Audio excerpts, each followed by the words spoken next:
Hello, this is Business Now, reaching you live from IBrandTV news studios in Lagos, Nigeria. Coming up, Monetary Policy Committee embarks on retreat ahead of monetary policy decision.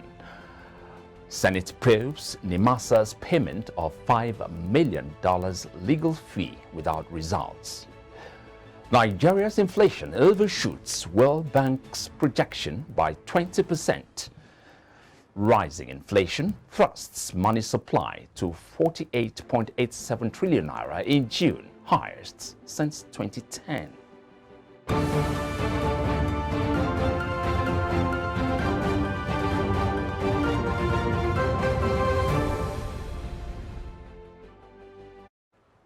Hello again, and thanks very much for joining us. And here are business stories making headlines at this hour.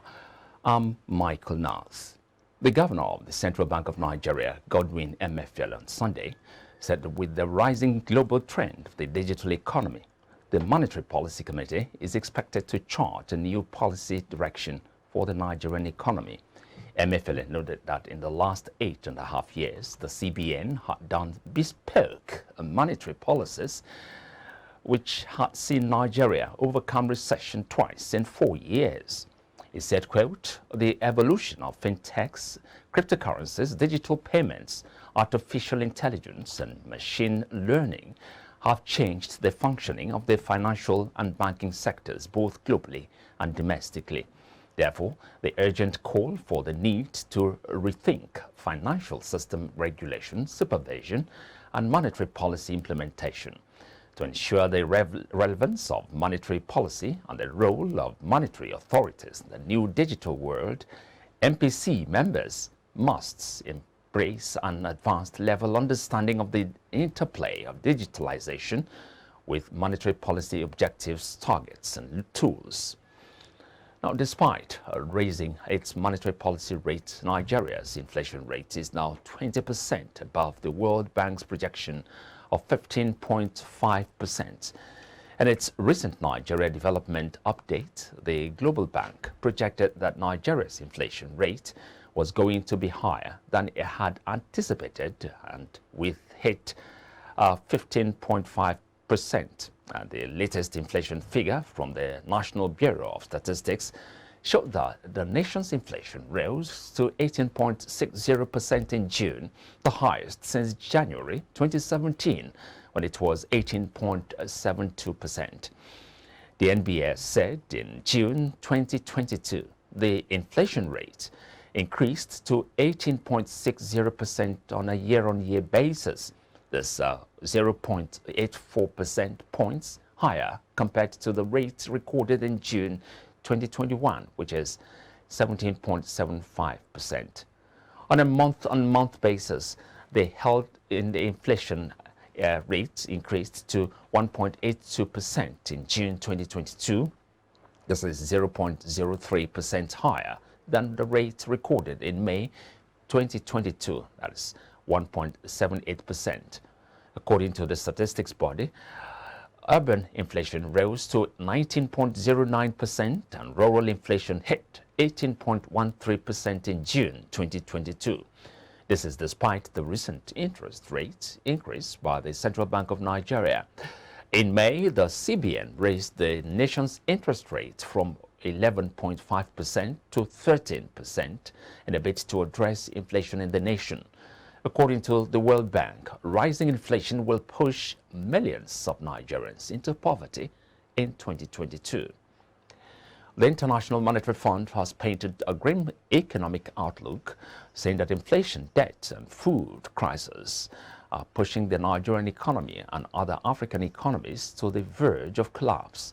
Speaking on Business Breakfast earlier in the day, analyst Olaolu Boboye highlighted reasons for the grim economic outlook in the region. There's low revenue mobilization in the region.